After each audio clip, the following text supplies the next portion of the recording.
ವಿದ್ಯಾರ್ಥಿಗಳೇ, ನಿನ್ನೆ ದಿನ ನಾನು ನಿಮಗೆ ನಿಧಾನ ಕಲಿಕೆ ವಿದ್ಯಾರ್ಥಿಗಳಿಗಾಗಿ ಕೆಲವು ಪ್ರಶ್ನೆಗಳನ್ನು ತೆಗೆದುಕೊಂಡು ಬಂದಿದ್ದೆ, ತಮಗೆ ನೀಡಿದ್ದೇನೆ. ತಾವುಗಳದನ್ನು ನೋಡಿದಿರಿ ಅಂದ್ಕೊಳ್ತೇನೆ, ಖುಷಿಪಟ್ಟಿದ್ದೇನೆ. ತಾವುಗಳು ಕೂಡ ಓದಿ ಬೇರೆಯವರಿಗೆ ಶೇರ್ ಮಾಡಿದಿರಿ ಎಂಬ ಭಾವನೆ ನನ್ನದು.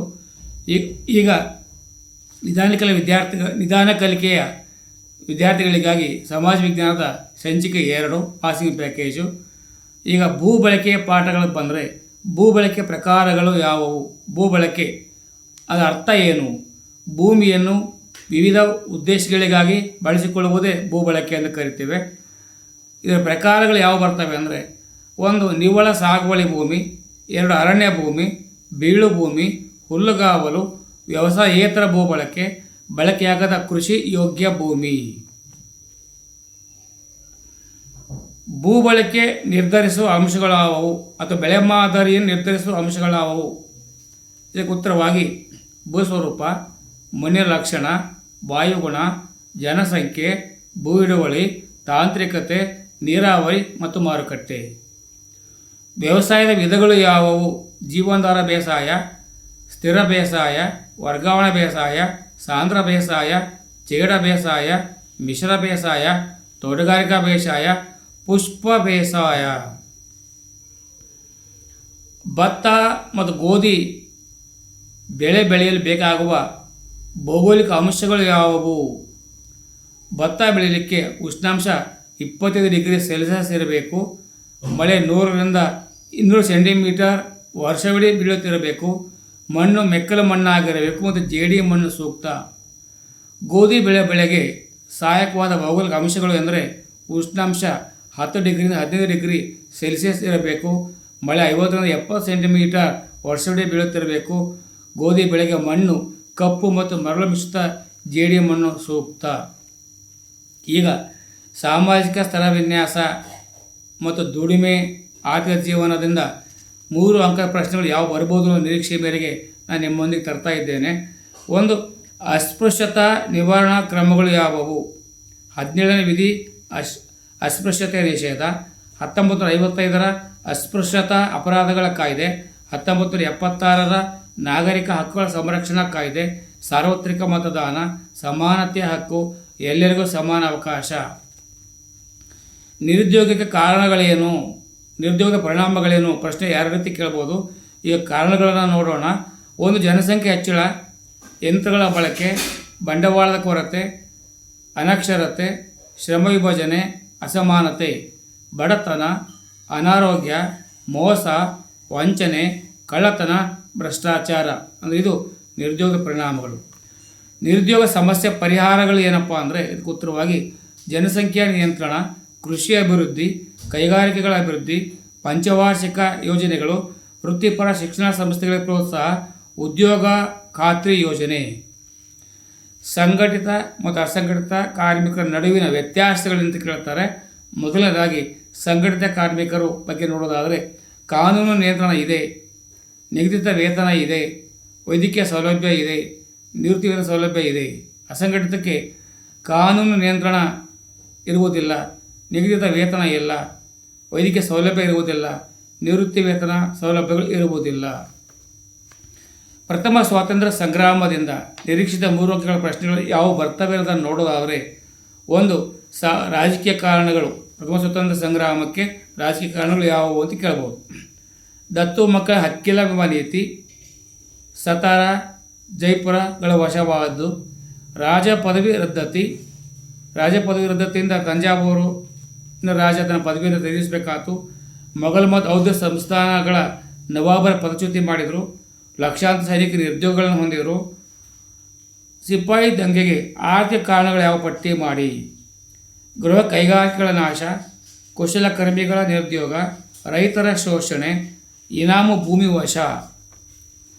ಪ್ರಥಮ ಸ್ವಾತಂತ್ರ್ಯ ಸಂಗ್ರಾಮಕ್ಕೆ ಆಡಳಿತಾತ್ಮಕ ಕಾರಣಗಳು ಯಾವುವು? 1 ಹೊಸ ಕಾನೂನು ಜಾರಿ, ಭಾರತೀಯರಿಗೆ ಪ್ರತ್ಯೇಕ ಕಾನೂನು, ಇಂಗ್ಲಿಷ್ ನ್ಯಾಯಾಲಯದ ಭಾಷೆ, ಇಂಗ್ಲಿಷರ ಪರ ಎಲ್ಲ ನ್ಯಾಯ ತೀರ್ಪುಗಳು. ಸ್ವಾತಂತ್ರ್ಯ ಸಂಗ್ರಾಮಕ್ಕೆ ಸೈನಿಕ ಕಾರಣಗಳು ಯಾವುವು? ಸೈನಿಕರಿಗೆ ವೇತನ ಬಡ್ಡಿಯ ತಾರತಮ್ಯ, ಭಾರತೀಯ ಸೈನಿಕರಿಗೆ ಸಾಗರೋತ್ತರವಾಗಿ ಸೇವೆ ಒತ್ತಾಯ, ಭಾರತೀಯ ಸೈನಿಕರಿಗಾಗಿ ಧಾರ್ಮಿಕವಾಗಿ ಪ್ರಚೋದನೆ ನೀಡಿದ್ದಂಥದ್ದು. 1857ರ ದಂಗೆ ವಿಫಲತೆ ಕಾರಣಗಳಾದವು. ವಿಫಲತೆ ಕಾರಣಗಳಂದರೆ ಸೈನಿಕರಲ್ಲಿ ಒಗ್ಗಟ್ಟಿರಲಿಲ್ಲ, ಸೈನಿಕರಿಗೆ ನಿಶ್ಚಿತ ಗುರಿ ಇರಲಿಲ್ಲ, ಸೂಕ್ತ ನಾಯಕತ್ವದ ಕೊರತೆ ಇತ್ತು, ಮಾರ್ಗದರ್ಶನದ ಕೊರತೆ ಇತ್ತು, ಸಂಘಟನೆಯ ಕೊರತೆ ಇತ್ತು, ಕೆಲ ರಾಜರು ಬ್ರಿಟಿಷರಿಗೆ ನಿಷ್ಠೆ ತೋರಿಸಿದ್ದು, ಸಿಪಾಯಿಗಳು ಲೂಟಿ ಮಾಡಿದ್ದರಿಂದ ಸಿಪಾಯಿ ದಂಗೆ ವಿಫಲವಾಯಿತು ಎನ್ನಬಹುದು. 1857ರ ದಂಗೆಯ ಪರಿಣಾಮಗಳು ಯಾವುವು? 1857ರ ಕ್ರಾಂತಿ ಭಾರತೀಯರ ಮೇಲೆ ಬೀರಿದ ಫಲಿತಾಂಶಗಳೇನು? ಅಥವಾ ವಿಕ್ಟೋರಿಯಾ ರಾಣಿ ಘೋಷಿಸಿದ ಘೋಷಣೆಗಳು ಯಾವುವು ಅಂತ ಕೇಳ್ಬೋದು. ಅದಕ್ಕೆ ಉತ್ತರವಾಗಿ ಒಂದು, ಈಸ್ಟ್ ಇಂಡಿಯಾ ಕಂಪನಿ ಆಡಳಿತ ಅಂತ್ಯ, ರಾಣಿಯ ಆಡಳಿತ ಆರಂಭ, 1858ರ ಬ್ರಿಟನ್ ರಾಣಿಯ ಭರವಸೆ, ಬ್ರಿಟನ್ ರಾಣಿಯ ಘೋಷಣೆ, ಸ್ವಾತಂತ್ರ್ಯ ಹೋರಾಟಕ್ಕೆ ದಿಕ್ಸೂಚಿ, ಭಾರತೀಯರ ಬೆಂಬಲಕ್ಕೆ ಒತ್ತು, ಕಾರ್ಯದರ್ಶಿ ನೇಮಕ, ಪರ್ಯಾಯ ಹೋರಾಟದ ಮಾರ್ಗದ ಚಿಂತನೆ ಅಂತ ನಾವು ಹೇಳ್ಬೋದು. ನಾಲ್ವಡಿ ಕೃಷ್ಣರಾಜ ಒಡೆಯರ್ ಸಾಧನೆಗಳೇನು? ಶಿಕ್ಷಣಕ್ಕೆ ಪ್ರೋತ್ಸಾಹ ನೀಡಿದರು, ಹೆಣ್ಣುಮಕ್ಕಳ ಶಿಕ್ಷಣಕ್ಕೆ ಪ್ರೋತ್ಸಾಹ ನೀಡಿದರು, ಪ್ರಾಥಮಿಕ ಶಿಕ್ಷಣ ಶುಲ್ಕ ರದ್ದು ಮಾಡಿದರು, ವಿದ್ಯಾರ್ಥಿ ವೇತನ, ಮೈಸೂರು ವಿಶ್ವವಿದ್ಯಾನಿಲಯ ಸ್ಥಾಪನೆ, ಮೈಸೂರು ಗಂಧದ ಎಣ್ಣೆ ಕಾರ್ಖಾನೆ ಸ್ಥಾಪನೆ, ಬೆಳಗೊಳದ ಬಳಿ ಕಾವೇರಿ ನದಿಗೆ ಅಣೆಕಟ್ಟು ನಿರ್ಮಾಣ, ಕೃಷಿಗೆ ಪ್ರೋತ್ಸಾಹ. ವಿವಿಧ ಉದ್ದೇಶ ನವೀಕರಣ ಯೋಜನೆಗಳ ಉದ್ದೇಶಗಳು ಯಾವುವು? ನೀರಾವರಿ ಸೌಲಭ್ಯ, ಜಲವಿದ್ಯುತ್ ತಯಾರಿಕೆ, ಪ್ರವಾಹ ನಿಯಂತ್ರಣ, ಗೃಹ ಬಳಕೆ, ನೌಕಾಯಾನ, ಮೀನುಗಾರಿಕೆ, ಕೈಗಾರಿಕೆಗಳಿಗೆ ನೀರು, ಮಣ್ಣಿನ ಸವೆತ ನಿಯಂತ್ರಣ. ಭಾರತದಲ್ಲಿ ಬ್ರಿಟಿಷ್ ಶಿಕ್ಷಣದ ಪರಿಣಾಮಗಳು ಯಾವುವು? ಒಂದು, ಆಧುನಿಕ ಪ್ರಜಾಪ್ರಭುತ್ವದ ಅರಿವು, ಸ್ಥಳೀಯ ಭಾಷೆ ಮತ್ತು ಸಾಹಿತ್ಯದ ಅಭಿವೃದ್ಧಿ, ಸ್ವಾತಂತ್ರ್ಯ ಚಳವಳಿಗೆ ಪ್ರೋತ್ಸಾಹ, ಹೊಸ ಆಲೋಚನೆಗಳ ಉಗಮ, ಹೊಸ ತಲೆಮಾರುಗಳ ಸೃಷ್ಟಿ. ಕೇಂದ್ರ ಸರ್ಕಾರದ ತೆರಿಗೆಯೇತರ ಆದಾಯದ ಮೂಲಗಳನ್ನು ತಿಳಿಸಿ. RBI ಗಳಿಸುವ ಆದಾಯ, ರೈಲ್ವೆ ಗಳಿಸುವ ಆದಾಯ, ದೂರವಾಣಿ ಗಳಿಸುವ ಆದಾಯ, ಸಾರ್ವಜನಿಕ ಉದ್ಯಮಗಳ ಆದಾಯ, ಶುಲ್ಕಗಳ ಮತ್ತು ದಂಡಗಳು. ಸಾರ್ವಜನಿಕ ಹಣಕಾಸಿನ ಮಹತ್ವ. ಉತ್ಪಾದನೆಗಳಲ್ಲಿ ಹೆಚ್ಚಳ, ಆದಾಯ ಸಮಾನ ಹೆಚ್ಚಳ, ಬಡತನ ನಿರ್ಮೂಲನೆ, ನಿರುದ್ಯೋಗ ನಿರ್ಮೂಲನೆ, ಆರ್ಥಿಕ ಸ್ಥಿರತೆ, ಹಣದುಬ್ಬರ ನಿಯಂತ್ರಣ. ಕೈಗಾರಿಕೆಗಳ ಸ್ಥಾನೀಕರಣದ ಮೇಲೆ ಪ್ರಭಾವ ಬೀರುವ ಅಂಶಗಳಾವು? ಅದಕ್ಕೆ ಉತ್ತರವಾಗಿ ಕಚ್ಚಾ ವಸ್ತು, ವಿದ್ಯುತ್ತು, ನೀರು, ಕಾರ್ಮಿಕರು, ಬಂಡವಾಳ, ಸರಕು ಸಂಪರ್ಕ, ಮಾರುಕಟ್ಟೆ, ತಾಂತ್ರಿಕತೆ. ಅಸಂಘಟಿತ ವಲಯದ ಕೆಲಸಗಾರರ ಸವಾಲುಗಳು ಯಾವುವು? ಕಡಿಮೆ ಕೂಲಿ, ಕೆಲಸದ ಭದ್ರತೆ ಇಲ್ಲ, ವೈದ್ಯಕೀಯ ಸೌಲಭ್ಯಗಳಿಲ್ಲ, ನಿವೃತ್ತಿ ವೇತನ ಇಲ್ಲ, ರಜಾ ಸೌಲಭ್ಯ ಇರುವುದೇ ಇಲ್ಲ. ಬ್ರಿಟಿಷರ ಭೂ ಕಂದಾಯ ನೀತಿಯ ಪರಿಣಾಮಗಳೇನು? ಒಂದು, ರೈತರ ಶೋಷಣೆ, ಭೂಮಿ ಮಾರಾಟದ ವಸ್ತುವಾಯಿತು, ಜಮೀನ್ದಾರರ ವರ್ಗ ಉದಯವಾಯಿತು. 4, ಲೇವಾದೇವಿಗಾರರ ಬಲಿಷ್ಠ, ರೈತರು ಕೈಗಾರಿಕೆಗಳಿಗೆ ಬೇಕಾದ ಕಚ್ಚಾ ವಸ್ತು ಬೆಳೆಯಬೇಕಾಯಿತು. ಬ್ಯಾಂಕುಗಳ ವಿಧಗಳು ಯಾವುವು? ರಿಸರ್ವ್ ಬ್ಯಾಂಕ್ ಆಫ್ ಇಂಡಿಯಾ, ವಾಣಿಜ್ಯ ಬ್ಯಾಂಕ್ಗಳು, ಕೈಗಾರಿಕಾ ಅಭಿವೃದ್ಧಿ ಬ್ಯಾಂಕ್, ಭೂ ಅಭಿವೃದ್ಧಿ ಬ್ಯಾಂಕ್, ಸ್ಥಳೀಯ ಬ್ಯಾಂಕ್, ಸಹಕಾರಿ ಬ್ಯಾಂಕು. ಅನಕ್ಷರತೆ ನಿವಾರಣೆಗೆ ಸರ್ಕಾರ ಕೈಗೊಂಡಿರುವ ಕ್ರಮಗಳು ಯಾವುವು? ಉಚಿತ ಮತ್ತು ಕಡ್ಡಾಯ ಶಿಕ್ಷಣ, 21ನೇ ವಿಧಿಯ ಪ್ರಕಾರ ಶಿಕ್ಷಣ ಮೂಲಭೂತ ಹಕ್ಕು, ಸರ್ವ ಶಿಕ್ಷಾ ಅಭಿಯಾನ, ವಿದ್ಯಾರ್ಥಿ ವೇತನ, ಮಧ್ಯಾಹ್ನ ಉಪಹಾರ ಕಾರ್ಯಕ್ರಮ. ಬಾಳೆಹಣ್ಣು, ಕ್ಷೀರಭಾಗ್ಯ, ಕೋಳಿಮಟ್ಟಿ ವಿತರಣೆ ಇತ್ತೀಚೆಗೆ ಜನಪ್ರಿಯವಾಗಿರತಕ್ಕಂಥದ್ದು. ಸಮಾಜ ಸುಧಾಕರ ಬೋಧನೆ ಅಥವಾ ಸಿದ್ಧಾಂತಗಳಾವು?